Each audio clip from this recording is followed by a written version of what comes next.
बालेनलाई तपाईँहरूले नराम्रो काम गर्दाखेरि खबरदारी गर्नुको साटो ठिक गरिस् जुन भन्ने हुन्छ नि, हेर्नु त्यो भिडियो। त्यसले गर्दाखेरि नै उसलाई चाहिँ के हो त भन्दाखेरि जे गर्दाखेरि पनि तपाईँहरूले ताली बजाइदिएको कारणले उसले अब आज बस्ती भत्काएर मान्छे मार्दैछ।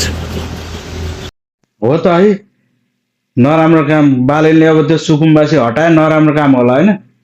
उसलाई अब उसले नराम्रो कामको लागि सबै नेपाली जनताले विरोध गरिहाल्छन्। नराम्रो कामको लागि तपाईँ चाहिँ अब त्यो राम्रो कामको लागि पनि अब विरोध गर्दै हुनुहुन्छ। सुकुम्बासी हटायो भनेर तपाईँ विरोधमा उभिनु।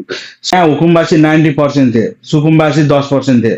नेपाल सरकारले अब हुकुमबासी र सुकुम्बासीलाई छुट्याएर सुकुम्बासीहरू छ नि वास्तविक सुकुम्बासी तिनीहरूलाई घर बनाइदिने भनिरहेछ। अनि यता चाहिँ ती आफू चाहिँ उठिरहेछ यार हुकुमबासीले हुकुमबासी गर्नुपर्छ भनेर।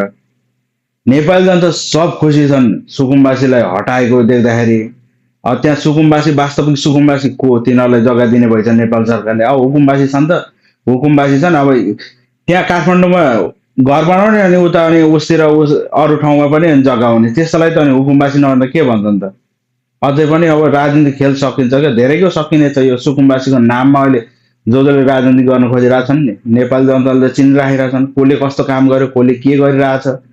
अहिले त दुनियाँ यार फेसबुक अनलाइन, यहाँ सब अनलाइनको दुनियाँ हो क्या। पहिला जस्तो त्यो अब अनलाइन रेडियोको दुनियाँ होइन क्या। अहिले पनि रेडियोकै दुनियाँ जस्तो ठान्नु भएछ होला तपाईँले, तर त्यो नसोच्दा हुन्छ। अहिले सब अनलाइन दुनियाँ नै अनलाइनले चलिरहेको छ क्या।